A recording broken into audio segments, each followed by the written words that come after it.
ঈদে তো সেমাইয়ের বিভিন্ন রকম ডেজার্ট আমরা খেয়ে থাকি, তবে এই নবাবী সেমাইটা ছাড়া যেন ঈদটাও সম্পূর্ণ থেকে যায়। আসসালামু আলাইকুম এভরিওয়ান, আশা করি সবাই ভালো আছেন। আমার ভিডিওগুলো যদি আপনাদের ভালো লাগে তাহলে অবশ্যই লাইক কমেন্ট শেয়ার করে আমার পাশেই থাকবেন। আমার এই রেসিপি ফলো করে যদি একবার এই নবাবী সেমাইটা রান্না করে খান তাহলে বারবার খেতে ইচ্ছে করবে। দেরি না করে চলে যাচ্ছি মেইন রেসিপিতে। প্রথমেই নিয়ে নিচ্ছি বাদাম। এখানে আপনারা আপনাদের হাতের কাছে থাকা যে কোনো বাদামই ব্যবহার করতে পারবেন। আমার হাতের কাছে কাজু বাদাম আর পেস্তা বাদাম ছিল, আমি দুটোই ব্যবহার করছি।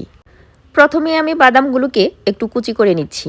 তারপর চুলায় একটা প্যান গরম করে 1 চামচ ঘি দিয়ে সেই বাদামগুলো খুব ভালোভাবে ভেজে নিব। বাদামটা ঘিয়ে ভাজার ফলে কিন্তু এই বাদামের টেস্ট এবং গ্রান দুটোই অনেক বেশি ভালো আসবে। আপনারা চাইলে এই বাদামের সাথে কিশমিশও ব্যবহার করতে পারেন, তবে আমার পরিবারের কেউ কিশমিশটা পছন্দ করে না, তাই আমি এটা স্কিপ করেছি। আবারও চুলাতে 2 চামচ ঘি গরম করে এখানে আমি দিয়ে দিচ্ছি লাচ্ছা সেমাই, সাথে দিয়েছি 1/3 কাপ গুঁড়া দুধ আর 1/3 কাপ চিনি। এখন অল্প আঁচে এটাকে খুব ভালোভাবে ভেজে নিতে হবে।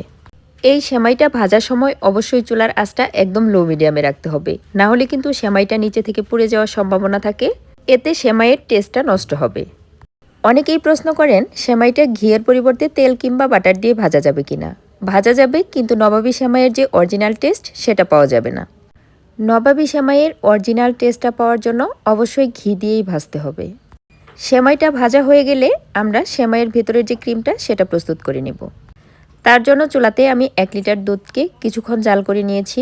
দুধটা কিছুটা ঘন হয়ে গেলে এখানে দিয়ে দিব 1/3 কাপ পরিমাণ কনডেন্স মিল্ক আর 1/4 কাপ চিনি। এখন একটা বাটিতে কিছুটা দুধ নিয়ে সেখানে দিয়ে দিয়েছি 1/3 কাপ পরিমাণ কাস্টার্ড পাউডার আর 1/3 কাপ পরিমাণ গুঁড়া দুধ, সাথে দিচ্ছি 2 চামচ কর্নফ্লাওয়ার। এখন এটাকে খুব ভালোভাবে মিশিয়ে নিচ্ছি। সরাসরি গরম দুধের মধ্যে কাস্টার্ড পাউডার কিংবা গুঁড়া দুধ দিলে কিন্তু এটা দলা বেঁধে যাওয়ার একটা সম্ভাবনা থাকে, তাই এটাকে আমি দুধের সাথে লিকুইড করে তারপর ব্যবহার করছি। এখন এটাকে অনবরত নাড়তে হবে, এটা আস্তে আস্তে অনেকটাই ঘন হয়ে আসবে। এটা যখন অনেকটাই ঘন হয়ে আসবে তখন আমি এখানে ব্যবহার করছি ডানো ক্রিম। এই ডানো ক্রিমটা ব্যবহার করলে কিন্তু নবাবী সেমাইয়ের টেস্টটা অনেক বেশি ভালো আসে। আপনারা চাইলে এটাকে স্কিপ করতে পারেন, তবে নবাবী সেমাইয়ের অথেন্টিক টেস্ট পেতে হলে অবশ্যই এখানে ক্রিমটা ব্যবহার করতে হবে। ক্রিমটা তৈরি করা হয়ে গেলে এখন আমরা একটা বাটিতে এই সেমাইটাকে সেট করে নিব। সেই ভেজে রাখা সেমাই থেকে কিছুটা সেমাই এখানে ছড়িয়ে নিচ্ছি, তারপর দিয়ে দিচ্ছি সেই বানানো ক্রিম। তারপর উপর থেকে আবার সেই ভাজা সেমাইটা 1 লেয়ার দিয়ে দিব। এখন আমরা যে বাদামটা ঘিয়ে ভেজে রেখেছিলাম সেই বাদাম থেকে কিছুটা বাদাম এখানে ছড়িয়ে দিব। তারপর উপর থেকে ক্রিমের আরও একটা লেয়ার দিয়ে দিব।